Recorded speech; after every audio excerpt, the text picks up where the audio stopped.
ఒక అబ్బాయి అమ్మాయికి అట్రాక్ట్ అవుతే లేదా ఒక అమ్మాయి అబ్బాయికి అట్రాక్ట్ అవుతే వాళ్ళని స్ట్రైట్ అంటారు. అదే ఒక అబ్బాయి ఇంకో అబ్బాయికి అట్రాక్ట్ అవుతే వాళ్ళని గే అంటారు. అదే ఒక అమ్మాయి ఇంకో అమ్మాయితో అట్రాక్ట్ అయితే వాళ్ళను లెస్బియన్స్ అంటారు. కానీ ఒక మనిషి జంతువుకు అట్రాక్ట్ అవుతే, ఎస్ మీరు విన్నది కరెక్టే, ఒక మనిషి జంతువులతో సెక్సువల్ రిలేషన్ పెట్టుకుంటే దాన్ని జూఓఫీలియా అంటారు. ఇప్పుడు మీలో కొంతమంది అంటారు, అదేంటి బ్రదర్ అలాంటి వాళ్ళు కూడా ఉంటారా అంటే ఎస్. ఇక్కడ ఈ ఆర్టికల్ని చూడండి. ఒక 60 ఏళ్ల వృద్ధుడు కుక్కతో సంభోగం చేశాడు. లక్నోలో ఒక వ్యక్తి ఆవుతో సంభోగం చేసి దొరికాడు. ఇలా చెప్పుకుంటూ పోతే చాలా కేసెస్ ఉన్నాయి. ఈ జూఫీలియా మన దేశంలో చట్టరీత్యా నేరం. కానీ ఇక్కడ షాకింగ్ విషయం ఏమిటంటే ఫిన్లాండ్, రొమానియా, హంగరీ లాంటి దేశాల్లో ఈ జూఫీలియా కంప్లీట్గా లీగల్. ఇది వినడానికి ఒక లా ఉంది కదూ. ఈ విషయాన్ని జాగ్రత్తగా వినండి. ఈ మధ్య పెట్రోల్ బంకుల్లో జరుగుతున్న మోసాలు రోజు రోజుకి పెరుగుతున్నాయి. అలా మీతో జరగకుండా ఉండాలి అంటే ఇకపై మీరు పెట్రోల్ బంకుకు వెళ్తే 500, 600, 1000 రూపాయలు లాంటి ఫుల్ అమౌంట్తో కాకుండా 199 రూపాయలు, 499 రూపాయలు, 999 రూపాయలతో పెట్రోల్ ఆ డీజిల్ వేయించుకోండి. ఇలా ఎందుకు చెప్తున్నానంటే కొన్ని పెట్రోల్ బంకుల్లోని మెషిన్స్లో ఇదిగో ఇలాంటి చిప్స్ని ఇన్స్టాల్ చేస్తున్నారు. ఎప్పుడైతే మనం ఒక ఫుల్ అమౌంట్కి పెట్రోల్ వేయమని చెప్తామో అప్పుడు ఈ చిప్ యాక్టివేట్ అయ్యి ఆ మెషిన్ని హ్యాక్ చేసి మనకు దాదాపు 3 నుంచి 5% వరకు తక్కువ పెట్రోల్ వేసే అవకాశం ఉంటుంది. అంటే ఒకవేళ మీరు 1000 రూపాయల పెట్రోల్ పోయించుకుంటే వాళ్ళు బండిలో పోసేది కేవలం 970 రూపాయల పెట్రోల్ మాత్రమే.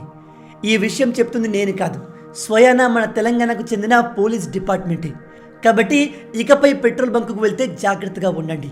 మీలో ఎంతమంది ఈ విషయాన్ని కొత్తగా తెలుసుకుంటున్నారు? అందరికీ తెలిసేలా ఈ వీడియోను షేర్ చేయండి. మీలో చాలామందికి తెలిసే ఉంటుంది, నాసా మరియు స్పేస్ ఎక్స్ లాంటి ఏజెన్సీలు మనుషుల్ని మార్స్ మీదకి తీసుకెళ్లేందుకు ఎంతగానో ట్రై చేస్తున్నాయి. అండ్ రాబోయే 5-10 సంవత్సరాల్లో 100 మందిని మార్స్పై పంపబోతున్నట్టుగా వీళ్ళు ప్రకటించారు కూడా.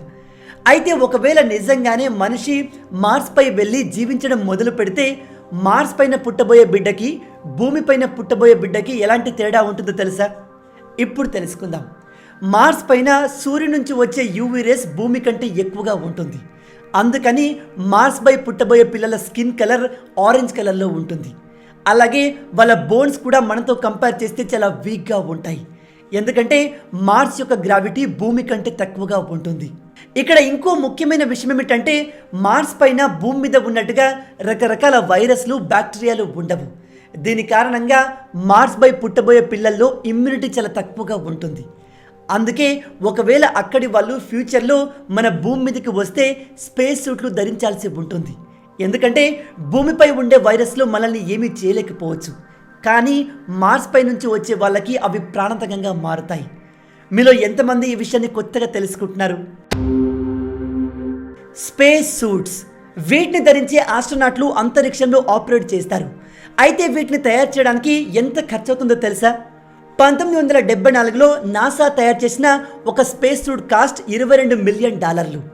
ఇప్పటి ఇన్ఫ్లేషన్ని కన్సిడర్ చేస్తే దాని వాల్యూ ఇప్పుడు దాదాపు $150 మిలియన్ ఉంటుంది. అంటే మన కరెన్సీలో 1200 కోట్ల రూపాయలు. ఈ స్పేస్ సూట్ కాస్ట్ ఇంత ఎక్కువగా ఎందుకు ఉంటుందంటే అది ఆస్ట్రోనాట్లు అంతరిక్షంలో పనిచేయడానికి, అలాగే స్పేస్ షిప్ నుంచి బయటకు వచ్చేందుకు ఉపయోగపడుతుంది. అలాగే ఈ స్పేస్ సూట్లో ఆస్ట్రోనాట్కి కావాల్సిన కంప్లీట్ లైఫ్ సపోర్ట్ ఉంటుంది. ఉదాహరణకి ఇది ఆక్సిజన్ని ప్రొవైడ్ చేస్తుంది, వాటర్ని ప్రొవైడ్ చేస్తుంది, ఇందులో కార్బన్ డైఆక్సైడ్ రిమూవల్ సిస్టమ్ కూడా ఉంటుంది. అలాగే బయట టెంపరేచర్ ఎలా ఉన్నా లోపల రూమ్ టెంపరేచర్ని మెయింటైన్ చేస్తుంది. దాంతోపాటు కమ్యూనికేషన్ కోసం ఇందులో రేడియో కూడా ఉంటుంది. అలాగే ఈ సూట్కు ఉండే గోల్డ్ కోటెడ్ వైజర్ ఆస్ట్రోనాట్లను సూర్యుడి నుంచి వచ్చే డైరెక్ట్ లైట్ నుంచి కాపాడుతుంది. ఇప్పటి వరకు నాసా 18 స్పేస్ సూట్లు తయారు చేస్తే అందులో ప్రెసెంట్గా 11 మాత్రమే ఆపరేషన్లో ఉన్నాయి. అండ్ వాటిలో కూడా అప్పుడప్పుడు ప్రాబ్లమ్స్ వస్తూ ఉంటాయి. అందుకే నాసా ఇప్పుడు ఈ పనిని ప్రైవేట్ కంపెనీలకు అప్పచెప్తుంది.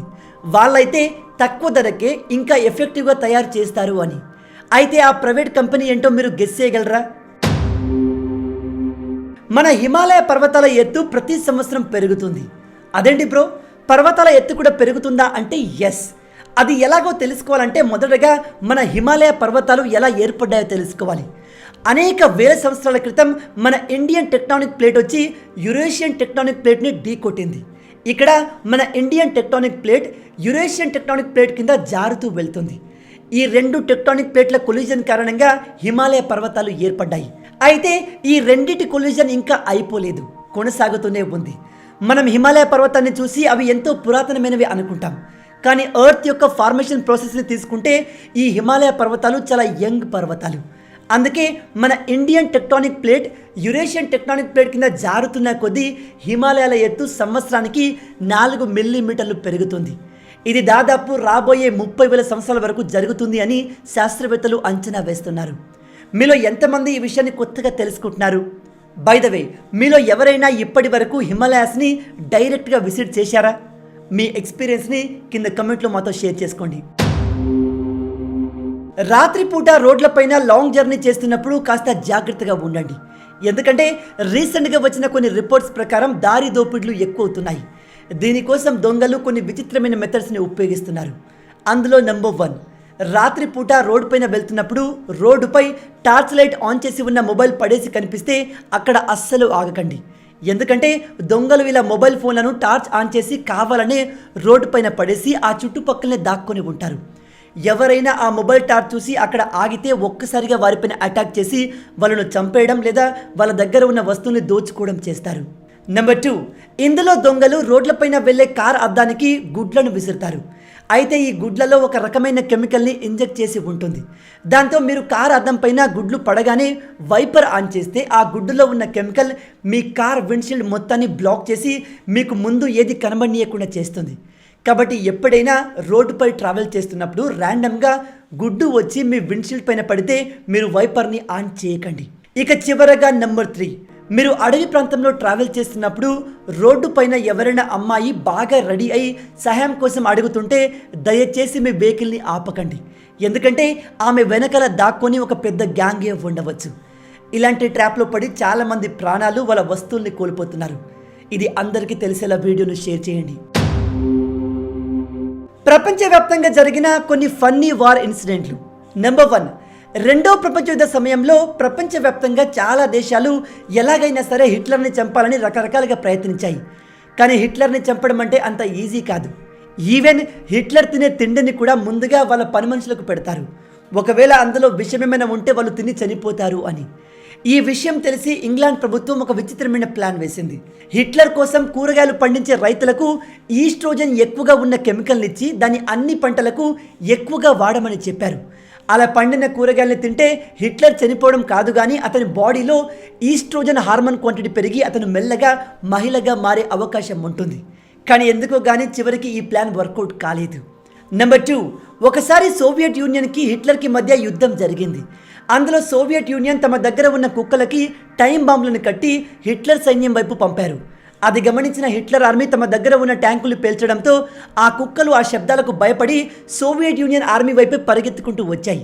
దాంతో యుద్ధం చేయకముందే సోవియట్ యూనియన్ చిత్తుగా ఓడిపోయింది. అయినా కుక్కల్ని ఇంత దారుణంగా చంపాలనుకోవడం కరెక్ట్ కాదు. చైనా నుంచి వచ్చిన ఒక వైరస్ ప్రపంచం మొత్తాన్ని అతలాకుతలం చేసింది. ఇంత జరిగినప్పటికీ చైనాకు బుద్ధి రానట్టే కనిపిస్తుంది. విషయం ఏమిటంటే రీసెంట్గా వచ్చిన కొన్ని రిపోర్ట్స్ ప్రకారం చైనా పాకిస్తాన్లోని ఒక ల్యాబ్లో కరోనా వైరస్ కంటే కూడా అత్యంత భయంకరమైన వైరస్లపైన ఎక్స్పెరిమెంట్లు చేస్తున్నట్టుగా తెలుస్తుంది. ఈ న్యూస్ మొదటగా వచ్చింది అమెరికన్ మీడియా నుంచి. China belt and road initiative project కింద ఇలాంటి సీక్రెట్ ప్రాజెక్టులు చేస్తున్నట్టుగా అమెరికన్ మీడియా క్లెయిమ్ చేస్తుంది.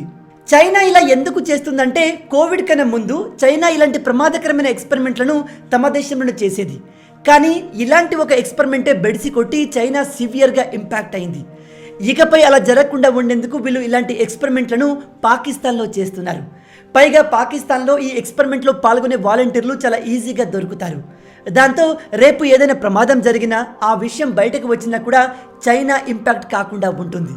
కోవిడ్ కారణంగా ఇంత జరిగినప్పటికీ గుణపాఠం నేర్చుకుని చైనా గురించి మీరేమనుకుంటున్నారు? సో గైస్, మొత్తంగా ఇవి ఈ వీడియోకి సంబంధించిన టాప్ 10 ఇంట్రెస్టింగ్ ఫ్యాక్ట్స్. మనం ఇప్పటి వరకు డిస్కస్ చేసిన ఫ్యాక్ట్స్లో ఏ ఫ్యాక్ట్ మీకు బాగా నచ్చిందో కింద కమెంట్లో చెప్పండి.